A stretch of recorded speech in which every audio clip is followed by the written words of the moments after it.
पिछले एपिसोड में आपने सुना कि किस तरह आर्या और विराज हवेली में होने वाली घटनाओं से हैरान थे और आखिरकार आर्या को अपने पिछले जन्म की सच्चाई पता चलती है और आर्या विराज का शून्यनाथ से संबंध भी। अब आगे।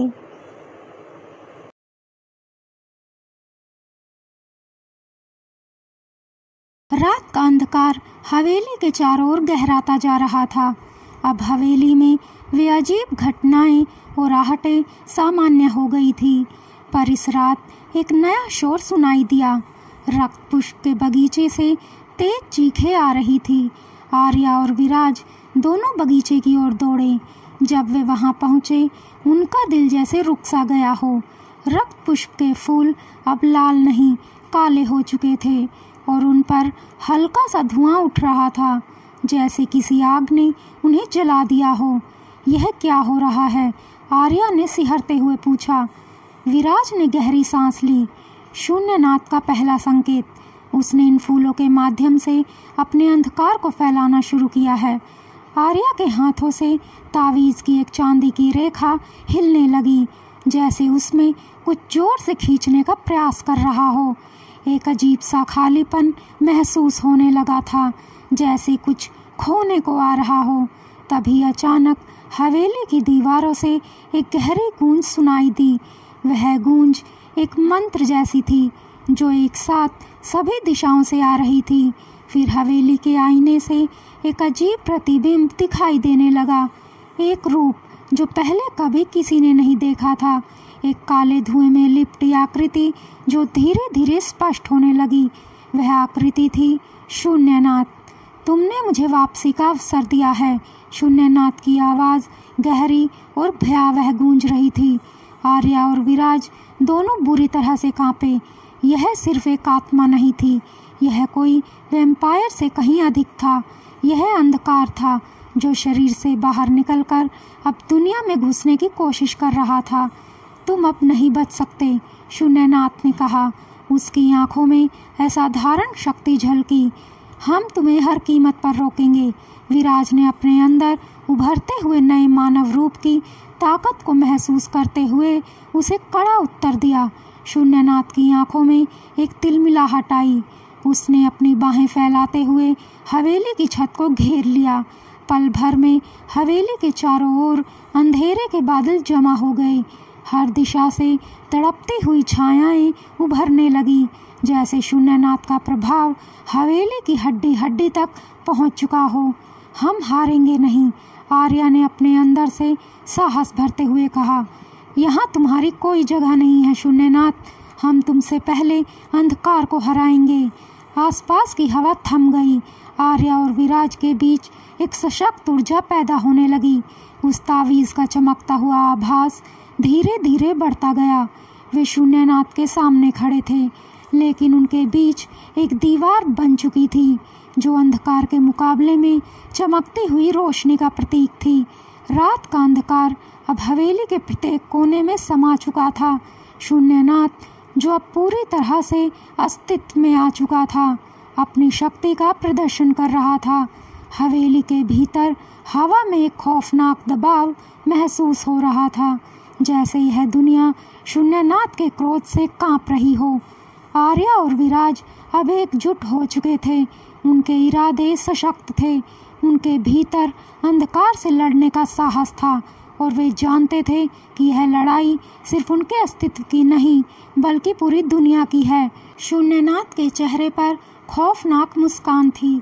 उसने अपनी दोनों हथेलियां फैलाकर हवेली के चारों ओर अंधेरे के बादल फैला दिए और हर दिशा से एक ही समय पर काले सर्प जैसी परछाइयां उभरने लगी।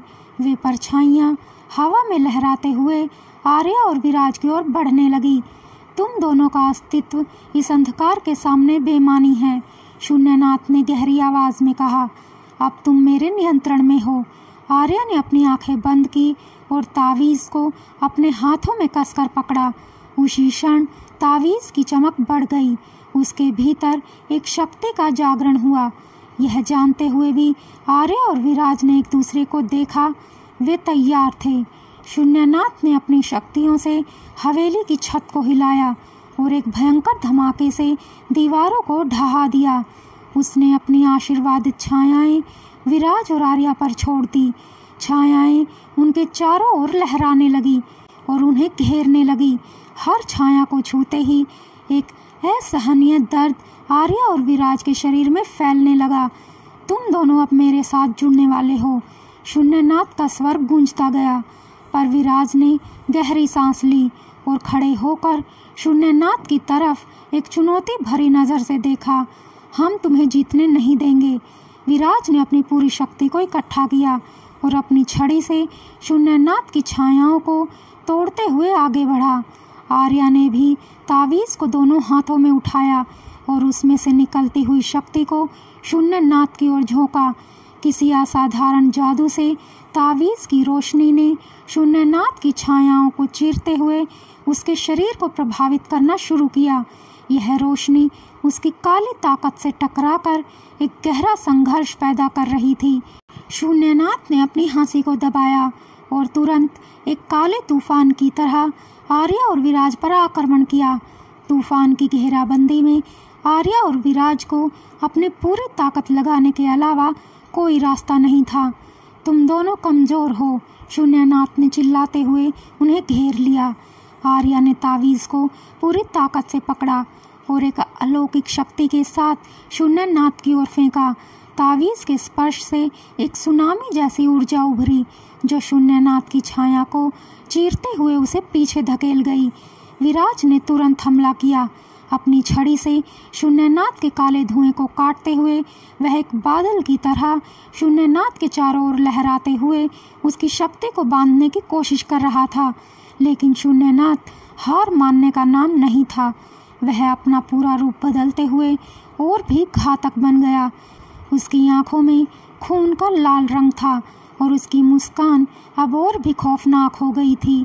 तुम दोनों मुझे नहीं रोक सकते, मैं अंधकार का सम्राट हूँ। उसने अपने दोनों हाथों को ऊपर उठाया और एक भयंकर विस्फोट किया जिससे हवेली के चारों ओर एक भयंकर तूफान की स्थिति उत्पन्न हो गई। उसकी शक्ति का प्रभाव इतना प्रचंड था कि दीवारें और छतें ढहने लगी और आर्या और विराज मुश्किल से खुद को बचा पाए। क्या आर्या और विराज हवेली में फैलते अंधकार को रोक पाएंगे? क्या आर्या और विराज के सच्चे प्यार की ताकत शून्यनाद को हरा पाएगी, या एक बार फिर अंधेरे की शक्ति के आगे उनका प्यार हार जाएगा? जानते हैं अगली वीडियो में। तब तक के लिए धन्यवाद।